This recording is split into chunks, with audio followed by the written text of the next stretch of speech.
বোয়ালখালী উপজেলার অধিকাংশ সড়ক বর্তমানে চলাচলের অনুপযোগী হয়ে পড়েছে। সড়কগুলোতে বড় বড় গর্তের সৃষ্টি হয়, যানবাহন চলাচল এখন একদম অসম্ভব হয়ে গেছে।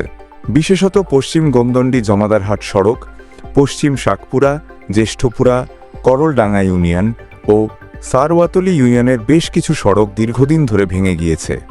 এলাকাবাসী জানাচ্ছেন, সড়কগুলো ভেঙে গিয়েছে বহুদিন আগে এবং কোনো ধরনের মেরামত কাজও করা হয়নি। এতে করে এলাকাবাসী প্রতিদিনই নানা সমস্যার সম্মুখীন হচ্ছেন। বিশেষত রাতে রোগী নিয়ে চলাচলে চরম ঝুঁকি তৈরি হচ্ছে। অনেকের মতে বড় গর্তগুলোতে গাড়ি ডুবে যাওয়ার আশঙ্কা থাকে, ফলে রাত্রিকালীন সময়ে জরুরি সেবা পাওয়া কঠিন হয়ে পড়ে। এলাকার বাসিন্দারা আরও জানাচ্ছেন, বর্তমানে কোনো নির্বাচিত জনপ্রতিনিধি না থাকায় উন্নয়ন কাজও থমকে আছে। সড়কগুলো মেরামত না হলে পরিস্থিতি আরও খারাপ হতে পারে বলে তারা আশঙ্কা করছেন। এদিকে বোয়ালখালী পৌরসভা কর্তৃপক্ষের কাছে স্থানীয়রা দাবি জানিয়েছেন যে জরুরি ভিত্তিতে সড়কগুলো মেরামত করা হোক। পৌরসভা অধীনে থাকা এসব সড়ক দ্রুত সংস্কার হলে যোগাযোগ ব্যবস্থা অনেকাংশে স্বাভাবিক হতে পারে।